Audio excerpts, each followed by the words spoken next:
The next speaker is Gabriela Ramos. And Gabriela, and I have to say, before I actually talk about her specifically, I want to thank the UNESCO people in the room, Real and everybody else, Christina and everybody, for arranging that, because we're very, very happy to have her present. Gabriela is the Assistant Director General for Social and Human Sciences at UNESCO. A lot of her work, in fact, what she's looking at predominantly is contributions really to how we institutionalize, the building of a much better society.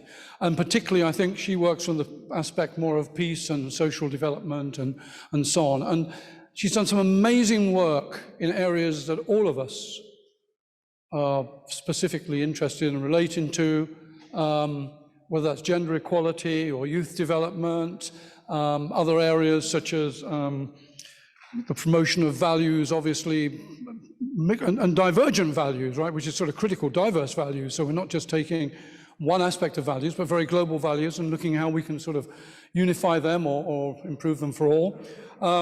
And particularly, she's done some very strong stand against racism, and has done a lot of work on the improvement of youth through sports and areas like that. So I want you to listen and pay attention very clearly to Gabriela Ramos from UNESCO. So thank you. Here she's coming now.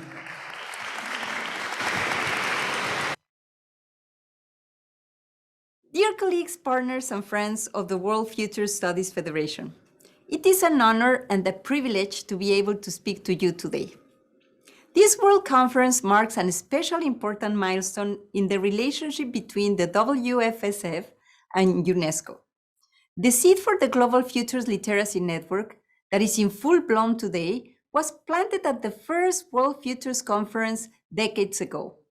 The inspiration then to determine how futures reach my best serve human development continues.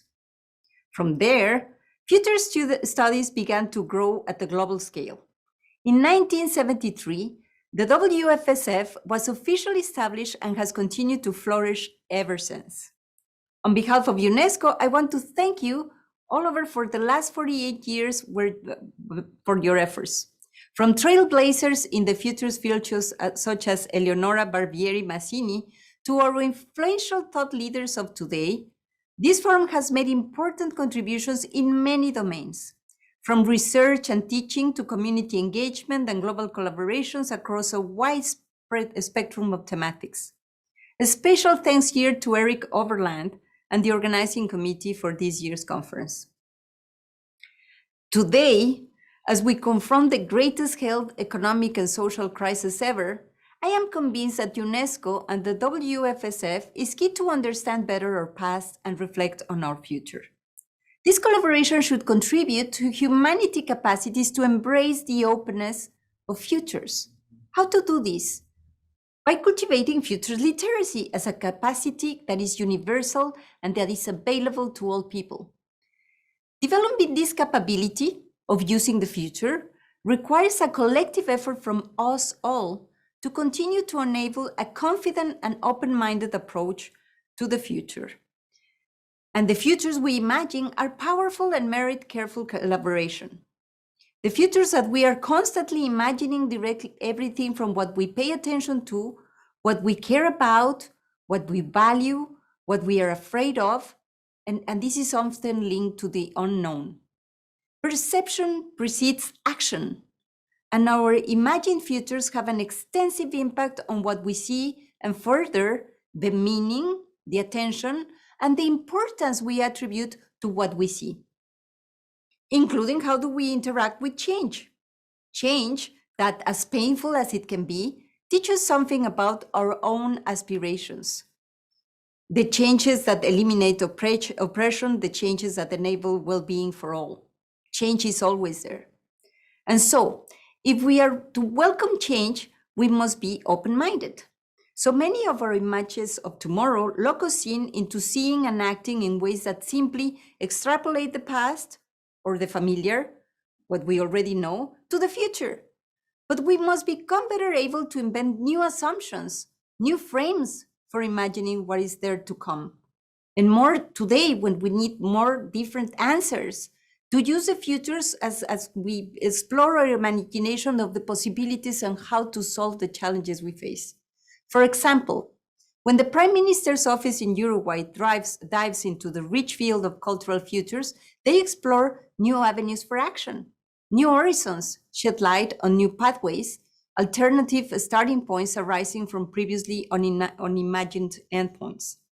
When a Syrian refugee in Lebanon, a group of innovators in Kenya, a UN agency pursuing disaster reduction in Indonesia, or a community that builds up their ability to use the future, finds out that not only is the future uncertain and complex, but it shapes what we see and do right now in the present.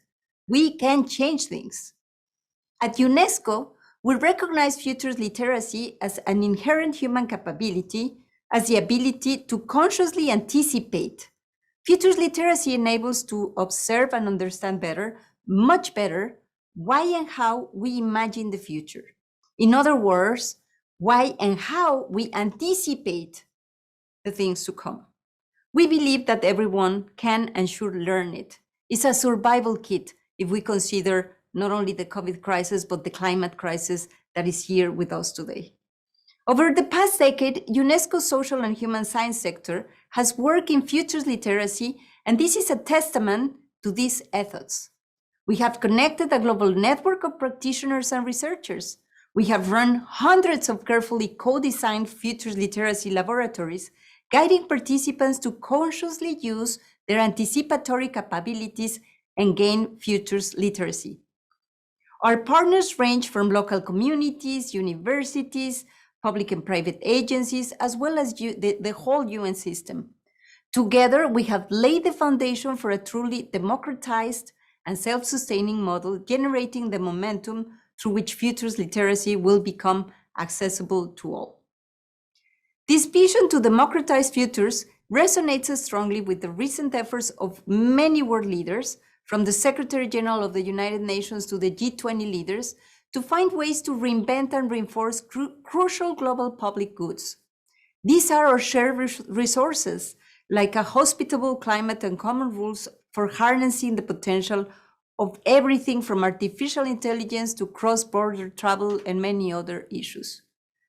In view of the recent global shocks that shaped our collective image of the future, most notably the course of COVID-19 pandemic and the looming challenges of drastically changing climate, the theme selected by the WFSF could not be more pertinent.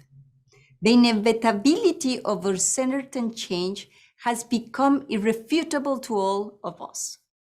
But uncertainty and change can be empowering and inspire innovation as we learn to embrace them and unlock the potential. We must recognize the future as open and replete with possibility, many of which we cannot yet imagine. Uncertainty is our only certainty, and embracing it could be our biggest asset. Futures literacy supports the quest for sustainable and hopeful futures, both on individual and collective level. In my role leading the social and human science sector of UNESCO, I endeavor to support this cause and applaud your work here. I invite you to join us in actively building futures literacy around the world, to allow for a less path-dependent, more innovative and hopeful future. I look forward to your contributions and wish you an enjoyable and productive next days. Thank you.